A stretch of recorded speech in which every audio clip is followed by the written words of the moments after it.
to Enlightenment of Change on webtalkradio.com. I'm your host, Connie Whitman. As always, you know that I am thrilled that you join my guest and I every week. Now, as you navigate change and whatever that means to you in your life, I have a free gift for you. Hopefully that will help you navigate and create a little bit more ease as we communicate with other humans as you're navigating this change that's happening in your life. So in the show notes, you'll see my communication style assessment. There's a link for you to take it. You'll get 2 reports. One will spotlight your natural communication superpowers. Literally, it's how people perceive you and how you show up through communication and conversations. Flip side, on the lowest score that you receive, you'll receive a report which really spotlights the blind spot. For me, I often think that's more important than our superpowers, understanding who we have to work a little bit harder with when we navigate that communication and change. It'll just make your life a bit easier. So again, links in the show notes, my gift to you. Now, my motivational quote today to set the scene for the conversation with my guest is by Malala Yousafzai. And Malala says, "Let us make our future now, and let us make our dreams tomorrow reality." Now, coined by the American Survey Center in 2021, the friendship recession, and I'm doing air quotes as I say that, is the term used to describe the alarming phenomenon researchers are seeing amongst adults who report lacking close friendships. According to their data, the number of men and women reporting not have any close friendships is rising. So 15% of men, 10% of women, and this is a stat that's in America. By contrast, in 1990, only 3% of men reported having no close friends. So those stats are a bit staggering. Now, lost in seclusion, people everywhere seem to be having trouble connecting again. Many can't find their way back to, and again, I'm doing air quotes, their village, and they're suffering historical levels of loneliness, anxiety, and depression because of it. Now, today, my guest, she's amazing. Her name is Florence Ann Romano. And Florence is a personal growth strategist, author, philanthropist, and businesswoman with a sparkling personality for sure. Florence flourishes as an advisor and vice president of business strategy for Yakety Yak. And she is also the proud member of the board of directors at the Children's Research Fund and Female Strong. Last, she's a founding member of Sesame Street's Leadership Council. So let me tell you, she's a doer. After spending more than 15 years as a child care provider, she is the child care and family support authority in this new millennium. Florence wants to show people that the saying, "It takes a village," is not only true, but also how critical the need is for community. So please help me welcome Florence to the show. So thanks for being on, my friend. Oh, Connie, what a beautiful introduction. I'm shades of tomato, and I'm thrilled to be here. And this is such a joy to connect with such a beautiful energy and light like yours. I'm excited for this conversation. Back at you. And I too am excited. And before we started recording, I just want everyone to know that this is just, I think, one of the more important topics that we need to continue to address and look at, because I think that oftentimes people don't even realize that COVID has really thrown us, I think, still into a tailspin to some extent, and that loneliness, we don't even realize it's there because it was kind of over time, right? It wasn't in that moment of instantaneous kind of change. Well, it is instantaneous change because of COVID, but I think the trajectory of loneliness, I think we're still suffering from it. So yeah, it's an important topic. So here's my first question for you, Florence. Humans, we are known to be social creatures. Right. What does this mean for us? And really what is needed for us to not only survive, but go into that thrive kind of vibe? Well, I grew up in an old-fashioned Italian family, multi-generational. My grandparents lived with us growing up. And I'm the oldest of 4 kids. So our house was loud and vibrant and exciting and yelling and food and the whole thing. It was so fun. And as I got older, I realized, you know what, not everybody's born into what I was born into. Yeah. You know, your cousins weren't your first best friends like they were mine. And as I started to look around, I thought to myself, gosh, if you're not born into this community, if you're not born into this tribe, into this beautiful village, then does that mean you don't deserve it? Does that mean you don't deserve to find that for yourself at some point? I want people to feel empowered, Connie, to know that whether or not you're born into it, you deserve to find that and build that for yourself. And as COVID happened, I took a look around again at the common denominator, and that was on a global level. And who could say we know what something feels like on a global level? On a global level, we all knew what it felt like to lose our support systems. Yeah. And what that, felt like, smelled like, how difficult that was on our hearts, our minds, our bodies, the whole thing. And you shared with me how that affected your family, Connie, before the show started. And as I thought about that proverb, it takes a village to raise a child, I thought, yeah, that's true. But what about the people that don't have children? Do they not deserve to find community too? Yeah. And so I wanted to write a book that gave the roadmap to this village that everyone keeps talking about, but I want it to be inclusive for everybody, not just parents. And it's funny because, I too, my grandparents lived upstairs, went to the Catholic school growing up. Oh, There's 100 yeah, you and I are kindred spirits. There you go. Yeah. I was Are you giggling. Italian? Are you Oh Italian? my God, full breed. Yeah, my dad's from Italy. Yeah. I knew it. I knew I could spot a fellow Paisan from a mile away. Yeah. And so we actually have family in Chicago. So that's funny too. Oh. Yeah, my dad has a cousin out there. When they migrated from Italy, one landed in Chicago, one landed in New York. Now my dad, of course, lives in Jersey. But it's funny, as you were describing how you grew up, there was always a million people around. When I shared that we had parties, there was 75 people. Right. And we sat down and we had, the double ovens going upstairs and down in the basement and all these things. And then you meet people that don't have those robust families, and their family literally becomes their friends and their social, their work friends, et cetera. So this is interesting because what you've seen now with COVID and that impact, that we really do need a tribe or a village or whatever you want to call it, your community. I like to call it a community. What impact does this social isolation, what is it having on us? And has COVID the past 3 years kind of amplified that? Well, you mentioned the friendship recession, and I thought that was such an interesting phrase. And people don't want to hear the word recession at all right now because they're like, yeah, enough of recession, this recession, that. No, but what I think ended up happening was, after we all had to isolate and we had to remove ourselves from these support systems, or have these support systems removed from us, rather, there was a time where we had to come back out into society. We had to connect again. And I realized that people didn't not only not know how to do it again, we were kind of like newborn babies and didn't really know how to socialize again. Not only did they not know how, they didn't want to do it. And that to me was the most important piece of that puzzle. Why don't people want to connect like they used to before? Are the yoga pants and Netflix more interesting, I guess, than connecting with people in real life? And maybe we got too used to that, but let's take it one step further.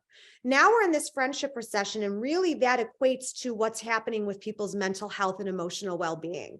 People are waking up and feeling isolated. They're feeling depressed. They're feeling withdrawn. They're feeling that they're not seen, heard, understood, all of those things. Well, the truth is, the effort is no longer there to be putting in the time for relationships in order to satiate that part of themselves that's suffering. So the reason why we have a friendship recession and a mental health crisis in this country right now is because of those things. And the common denominator is, we're not putting an emphasis anymore on connection. And it's interesting because my husband just started a new job recently, and 3 days a week he has to go into Jersey City here. And then 2 days, Mondays, Fridays, he works from home. And one of his employees was saying to him that he's hybrid. He's out in Arizona, so he can't commute to Jersey, obviously. But the young man said, yeah, I prefer the hybrid because I have this office anxiety. And a younger person, like my kids' age, my kids are 23 and 26. And my husband and I were talking about it one night, and I said, it's interesting what's happening across the universe for all of us, right? That we still feel that isolation. And when we do have to go back into these settings where there's people, I understand why there's this anxiety, because we had to wear masks and people were dying, and the threat was real. And I think as humans, it's very hard to forget, something that happened 3 years ago. So and I don't think we've identified where all these anxieties are coming from. And then really the byproduct of that is, well, how do I correct it? Or how do I create ease instead of this anxiety? And I think we're at a loss overall, because it's such a new phenomenon, which what happened, the world shut down with COVID. That has not happened in my lifetime. No, God, unless it doesn't happen again in our lifetimes, I laugh because everyone thinks that it's just maybe one group of people that were the most affected by it. And that's not true. I mean, we look at children who were born during the pandemic and their social skills enormously suffered from that. They were so afraid of strangers, from people, from socializing. Then the kids were ripped out of school, and even kids who were very shy and timid to begin with, they were able to kind of go into that kind of recluse mode. And then they had to come out of it again. It was even harder for them to do that after that. Then you have teenagers who are suffering from lots of different feelings and hormones and emotional and mental, challenges. They were ripped out of their school settings and their friends. College, that's a huge transition for people. Then there's the adults whose businesses shut down, jobs were lost, all of that happened. Then you have the elderly division of people. They had no visitors at their nursing homes. They were completely isolated. So there was not just one sect of our society that was affected by this. It was across the board. And again, the common denominator is what happened. Our mental health suffered from it. Yeah.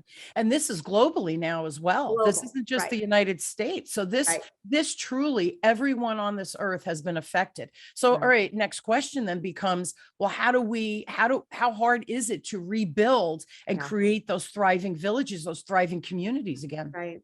Well, in writing Build Your Village, we've all read those self-help books or those personal growth books, Connie, right? That, you read it and you're like, I'm not going to do any of this. This is so hard. This is way too big of a lift. I don't have time for this. So I'm not doing it. And you throw that book away. I wanted my book to be something that was doable, that you could wrap your arms around, run your fingers through it, that you feel like this is motivating me, this is inspiring me, this I can do.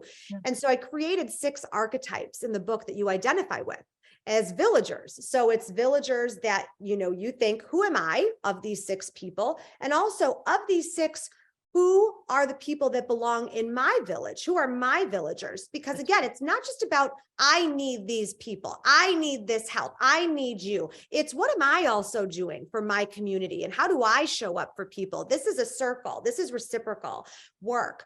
But it's the first thing really to do is to take inventory of your personal ecosystem. What does my life look like? The low-hanging fruit. Who are the people in my life? You're going to cast it like a play or a movie. You're going to put those people into those seats, and then you're going to start to see where the voids are. And you're also going to start to see where maybe you have the wrong people sitting in the wrong seats. And that's going to take a recasting, perhaps.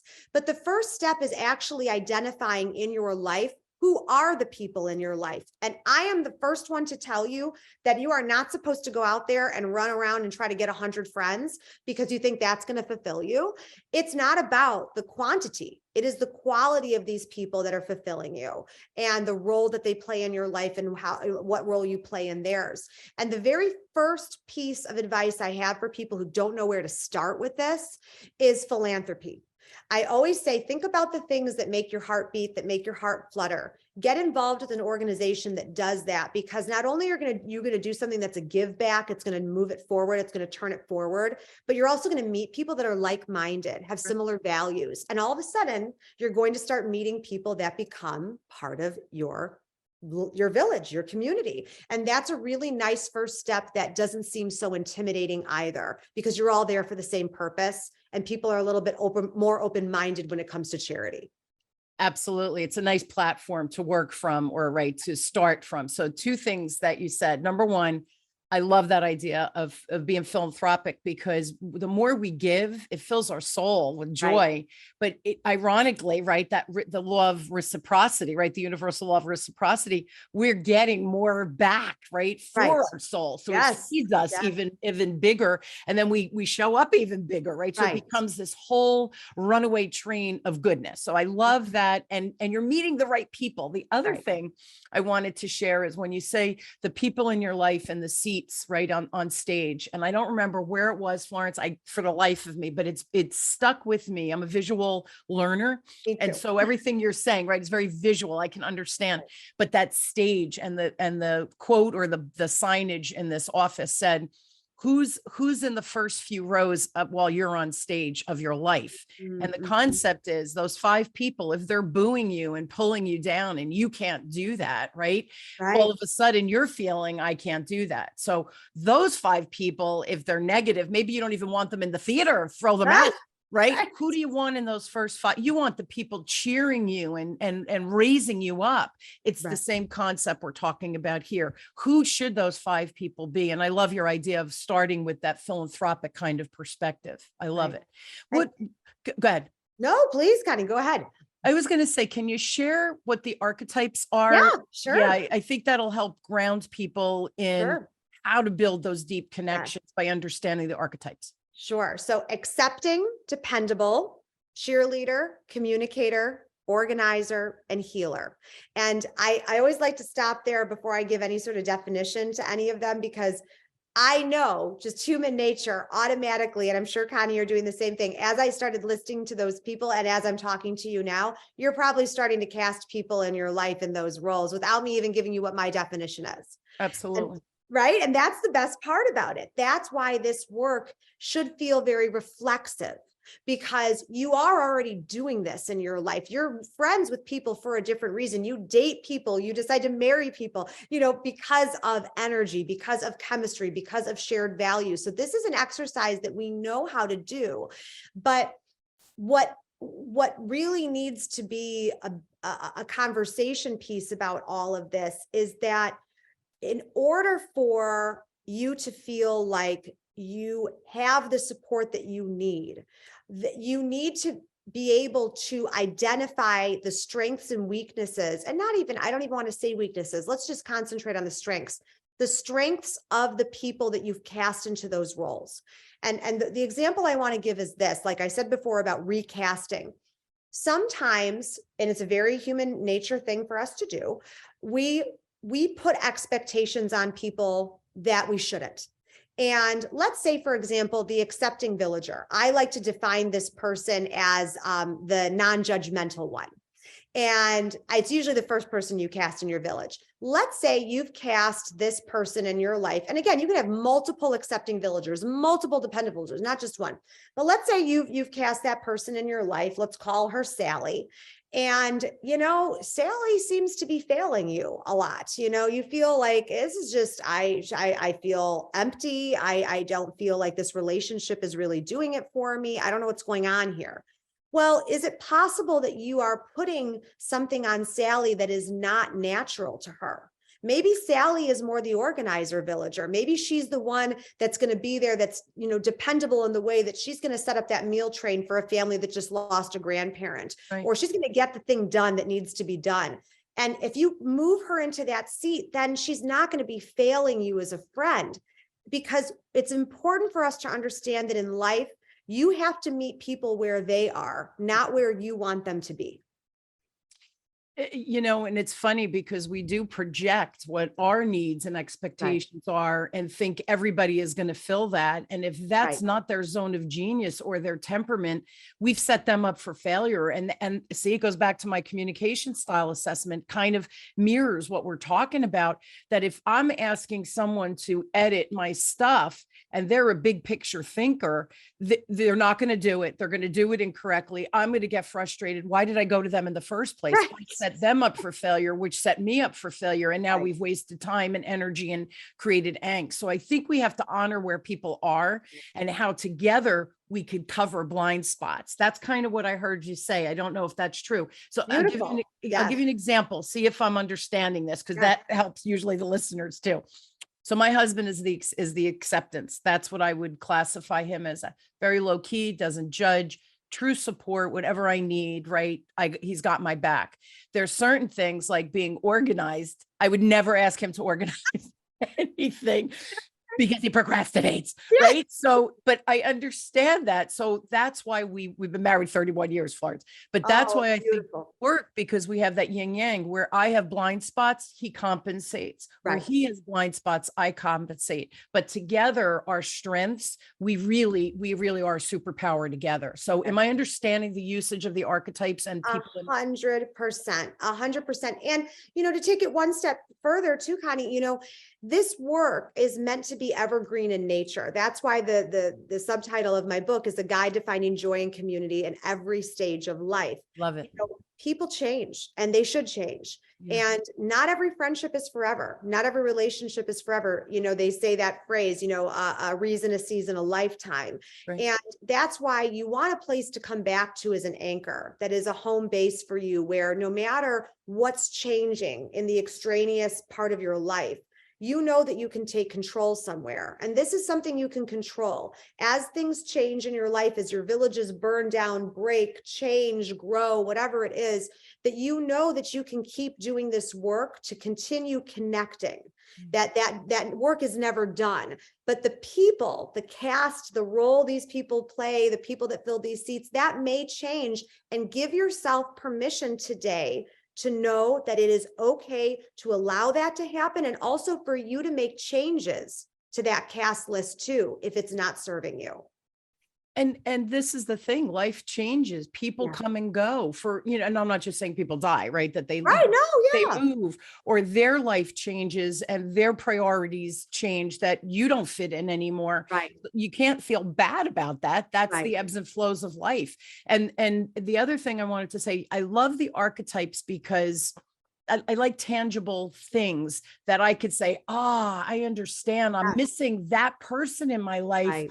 Oh, that would ease up whatever, right? In this aspect of my life, who fits that mold and how can I support them? So that reciprocity is always going on. But I love your book because it really provides a roadmap of how to explore and look at things from a tangible, logical perspective. Now I have something that I can actually go and apply. Right? Thank you, Connie. That's exactly it. I could take you on the road with me so you can explain that to people.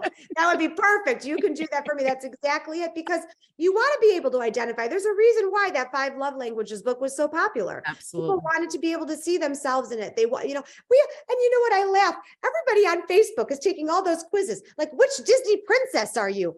Okay, like everyone's interested in figuring out, like taking those quizzes about themselves. So we are curious about who we are as people. Yeah.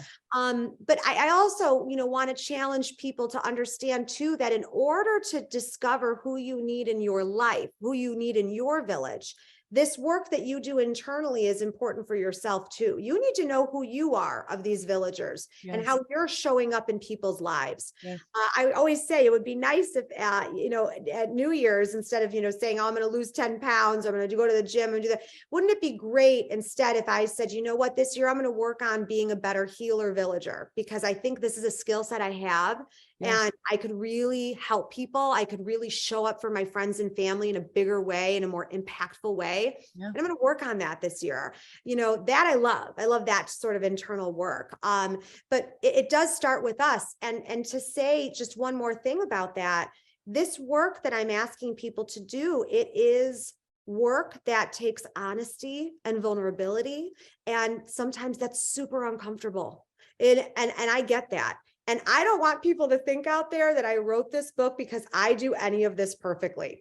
I have to take my own advice. I work on this all the time too. I fail at it constantly, and I'm glad that I fail, because failure is not a dirty word. It is so good. That's how we learn. But I did not write this book because I think I know better. It's because I've gone through the ick and the muck and these all sorts of experiences in my life. And I'm like, have tried this and that and the other thing and a million times. And I'm like, you know what? This is what I think works. And I want to share this. But by no means do I think that I am the exception to doing this work. That's right. I'm doing it with you. we're works in progress. As we age, we change, we learn more. And it's funny. I'll share with you after COVID, right? My business stopped because I had done everything live, Florence. I didn't know what digital was, right? I'm old. So I'm older. I'm older. Let's put it that way. So all of a sudden COVID, right? Everything stopped, income stopped. What do?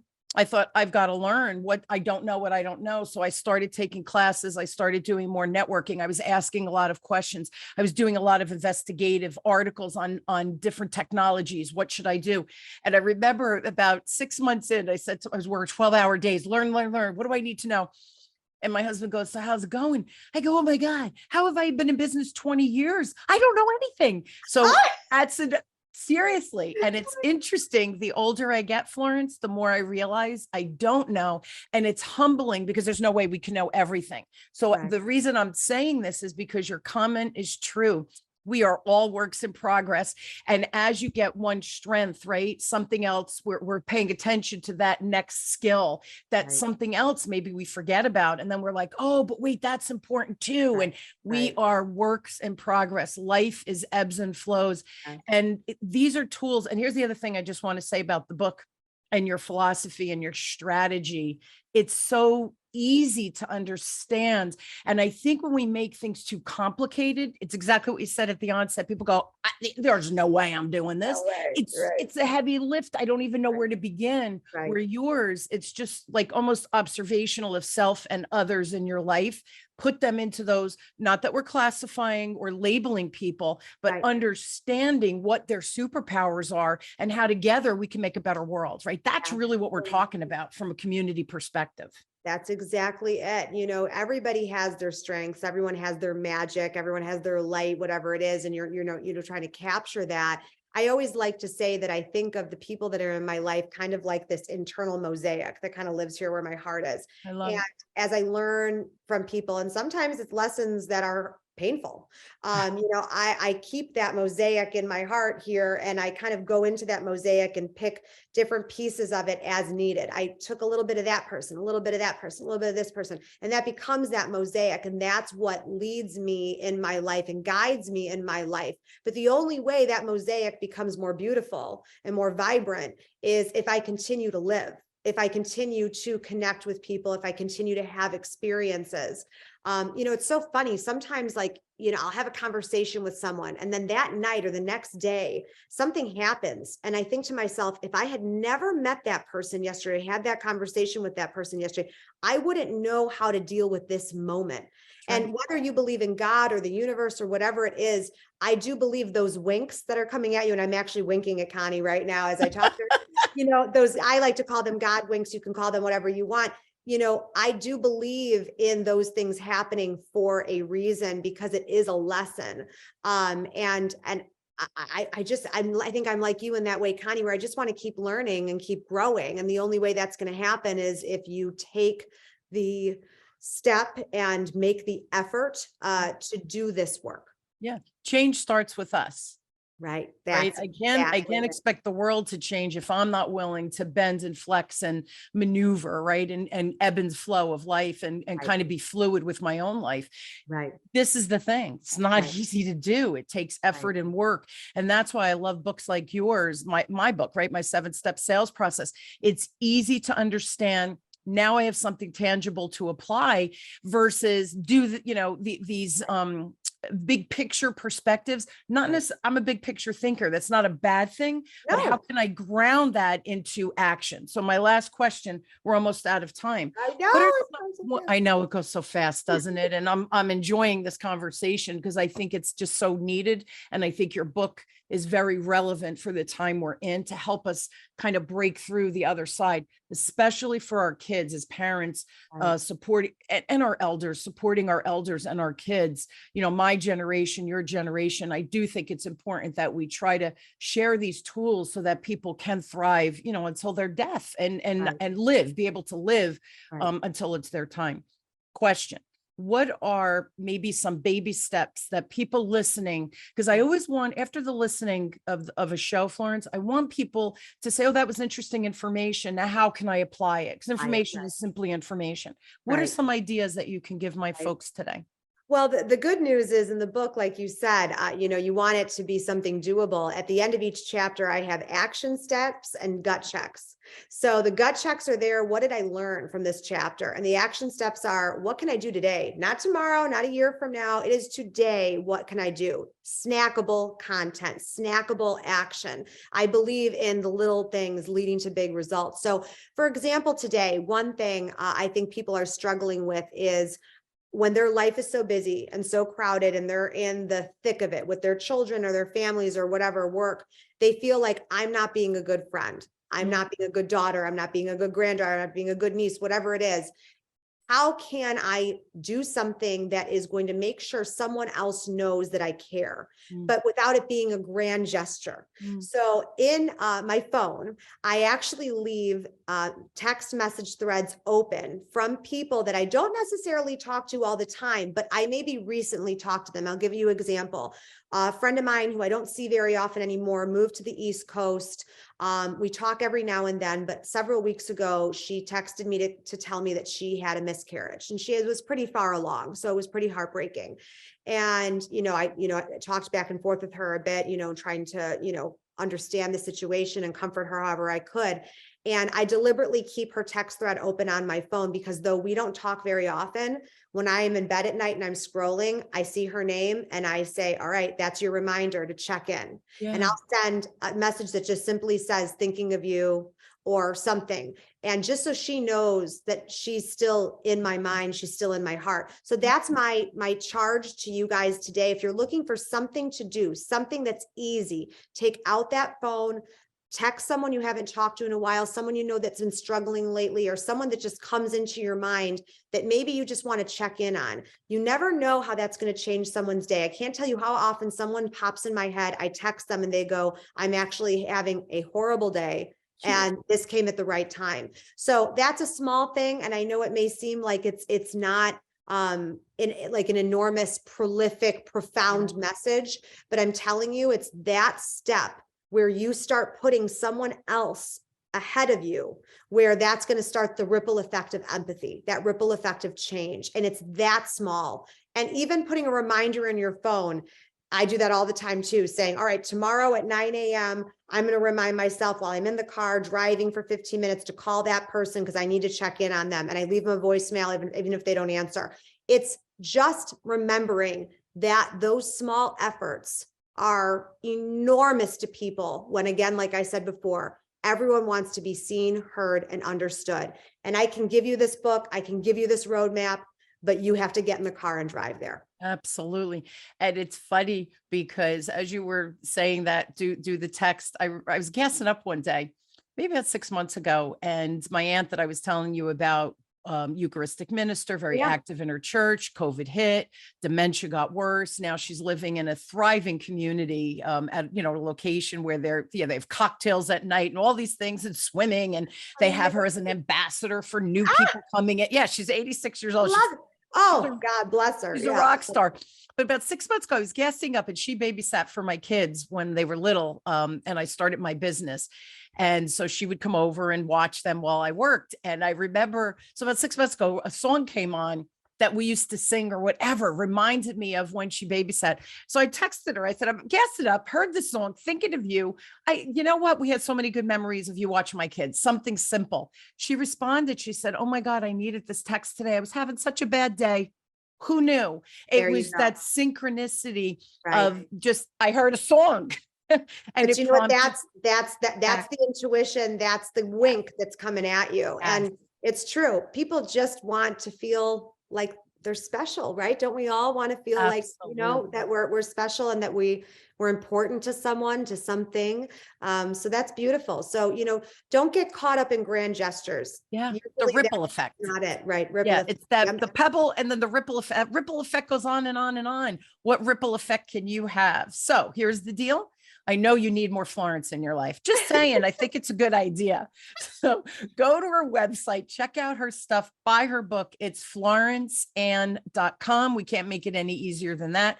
Of course, I will put that link in the show notes as well. Florence, thank you so much. I love your energy. I love the concepts that you've pulled together with the archetypes for us to build those villages, those communities, and really for us to start to think about how we can thrive as a community. But it really does start with self. So I love your concept. I love your roadmap. And I truly hope you sell a bazillion copies. I think this is a very needed book. And I think the simplicity of it is very, very relevant and very worthwhile. And I hope it has a huge ripple effect on everybody listening today. So just thank you so much. And yeah, I wish you so much luck with the book. I'm excited for you. It's awesome. Thank you. And you're such a light. This has been so beautifully moving for me. And like I always say, it's not a lifestyle, it's a love style. So thank you for living that too. Yeah. Amen. I love you. My paisan from yes, Chicago. multi-bachi. You're too cute. And I hope you will join me weekly as we question, build, and discover together, no matter where you are on the change that's happening in your life right now. I truly hope my guests and I provide some insight, some support, some strategies that you can apply immediately after listening to the show. Our objective, Florence and my objective, is to help you change your life and thrive, not just survive, and make it even amplify that beyond self. If we could do that for our community, holy moly, magic is happening out there. So again, information's a beautiful thing. If you do nothing with it, simply information. If you apply it, trust me, magic will happen in your life. I love you all. You've been listening to Enlightenment of Change with me, your host, Connie Whitman, on webtalkradio.com. I truly wish you an inspired week where whatever change, and hopefully you choose the change so that you can change the trajectory of your life and those around you. Again, I love you all. I wish you all a great week, and I'll see you next time. Have a great one. Bye, everybody.